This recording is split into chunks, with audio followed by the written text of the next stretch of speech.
Commodity segment activation சொல்லுவாங்க. இப்போல்லாம் ரொம்ப ஈஸி ஆயிடுச்சு. கமாடிட்டி செக்மெண்ட் ஆக்டிவேஷன் அந்த புரோக்கர்கிட்ட சொன்னீங்கன்னா அதுக்குள்ள ஆன்லைனில் பண்ணலாம். இல்லை ஒரு சில ஃபார்ம்ஸ் வந்து கேட்பாங்க, bank statement something, ask for something, financial capability ஏதோ ஒன்று கேட்பாங்க. சம்டைம்ஸ் கேட்பாங்க, சம்டைம்ஸ் ஆல்ரெடி நமக்கு F&O செக்மெண்டிங் ஆக்டிவ்னா கமாடிட்டி செக்மெண்ட் ஆக்டிவேட் பண்ணுறது ரொம்ப சுலபமாயிடும். ஸோ இருக்கிற தரகர்கிட்ட நீங்கள் சொன்னீங்கனாலே அவங்களே ஆக்டிவேட் பண்ணி கொடுத்துருவாங்க. செக்மெண்ட் ஆக்டிவேஷன் பண்ண பிறகு அந்த MCXோட லாகின் வந்து உங்களுக்கு வந்துடும்.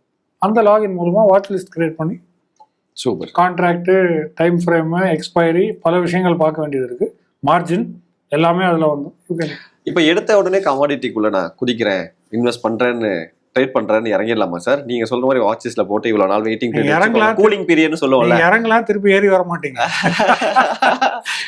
அப்போ அவ்வளோ லாபம் பார்த்துட்டு ஓடுறீங்க? இல்லை, அப்படி கிடையாது. ஒரு போதை ஆயிரும்?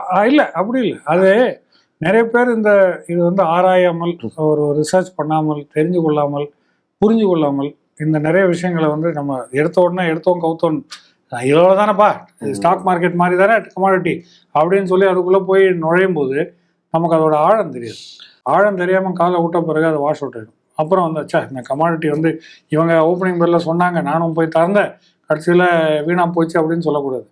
Please study. நான் என்ன சொன்னேன், வாட்ச் லிஸ்ட்டை கிரியேட் பண்ணு, செக்மெண்ட்டை ஆக்டிவேட் பண்ணு, அதை கொஞ்சம் ஒப்சர்வ் பண்ணுங்க. ஏன்னா ஆப்பர்ச்சுனிட்டி வந்து லைஃப் டைம் பூரா கிடைக்கும் கார்த்தி.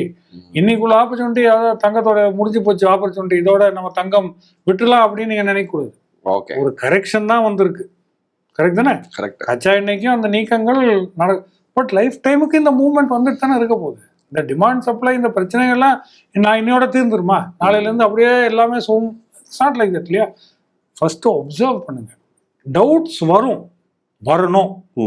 டவுட்டை வந்து நீங்க கேளுங்க, அட்வைசர்கிட்ட கேளுங்க, புரோக்கர்கிட்ட கேளுங்க, நிகழ்ச்சிக்கு கொஸ்டின் ஆன்சர் மாதிரி கேளுங்க.